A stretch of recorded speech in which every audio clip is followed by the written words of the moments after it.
Now it's time to kind of remember why we're all here. Everybody's got a story, everybody's got a reason to relay. And as volunteers, we are the American Cancer Society, and we all have an important story to share.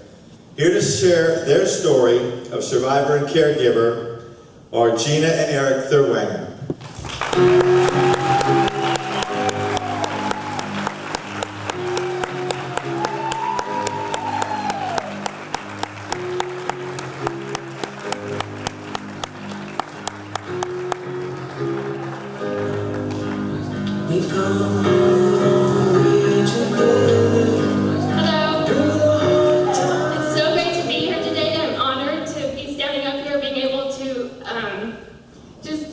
Be a part of today with all of you guys, because I appreciate the fact that all of you guys have dedicated your time, and your passion for a greater cause is so evident, and I truly appreciate that. At the age of 27, I was diagnosed with non-Hodgkin's lymphoma, and we had been married for just 10 short months. After receiving multiple cycles of chemotherapy and radiation, the cancer continued to grow. And on Valentine's Day of 2000, I was readmitted to a hospital because they found 2 more masses, one in my abdomen and one by my heart. So we actually celebrated Valentine's Day dinner with Erik asking the hospital nurse what they were serving for dinner that night, and he came and joined me, and we had our Valentine's Day while I was lying in a bed hooked up to IVs, but we had a nice Valentine's Day dinner. Unfortunately, the cancer continued to spread, and I was referred to the City of Hope. Erik and I will never forget, we consulted with a doctor there at the City of Hope. He sat us down and basically told me that they were going to administer a form of chemotherapy that was extremely hard, it's going to be hard on my body, and one of 2 things was going to happen. Either the chemotherapy was going to work, all I needed was to have the cancer shrink just a little bit, anything to get me admitted into the City of Hope. He said, if the cancer shrinks, then we're going to admit you and we're going to do a stem cell transplant. If it doesn't, you won't be here next year. So it was pretty devastating. Luckily for me, the cancer shrunk by a fraction of an inch. I was admitted to the City of Hope. Obviously, the stem cell transplant was a success. And I just remember being there, and so many things took place, from me being in a sterile room for a solid month without stepping foot outside, from being limited to visitors, and when I finally could have visitors, they had to scrub down, wear masks.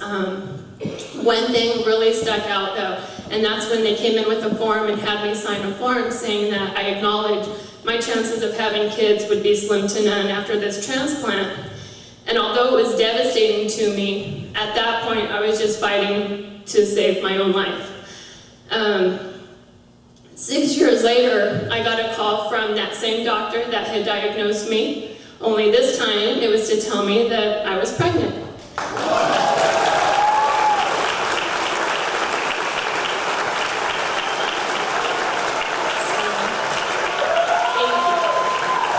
So the moral of the story is never give up hope, and that's actually why I've decided to relay. Because I hope that as we share our story, we touch people in a way that they never give up hope.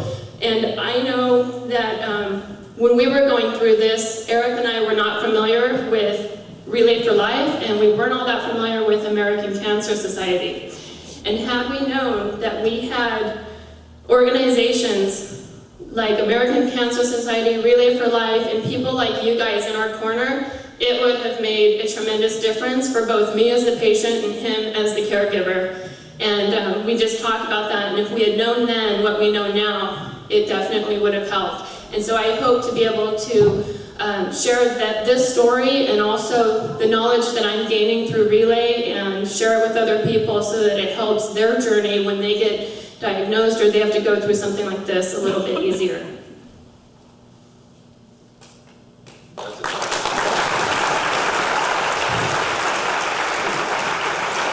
Interestingly enough, we got married on Halloween, so we just had our 11-year anniversary. And we took Erica with us to everything. She went to lunch, dinner with us, and she She's truly a little miracle.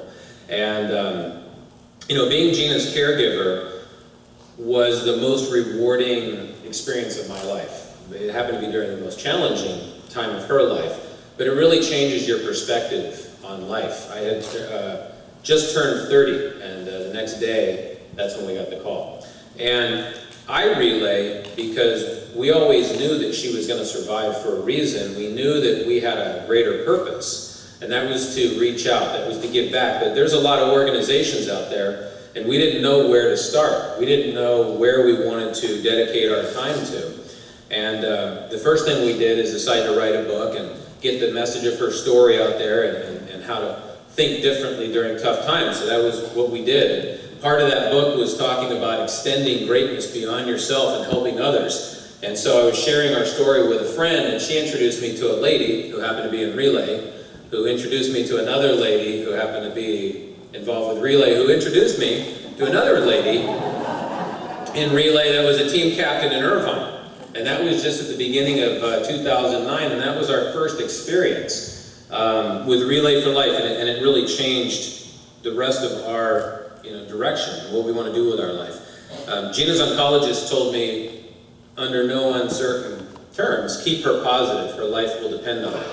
So that was a big difference from the medical and technical and all the other diagnoses and treatments and everything they were telling us was keep her positive, and that was definitely something I could do. So for us, we just want to give back. We want to bring hope, and the most important thing is you have to get the word out there to people.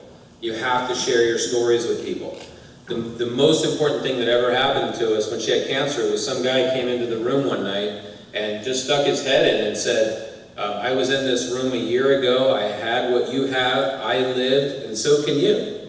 And then the guy left. We never found out his name or anything. And that was always one of the most powerful things that we have ever experienced. And so it's changed the course of our life to do the exact same thing. And we found that with the American Cancer Society and the Relay for Life. And we're really grateful that you provided us this opportunity to share our story. Thank you.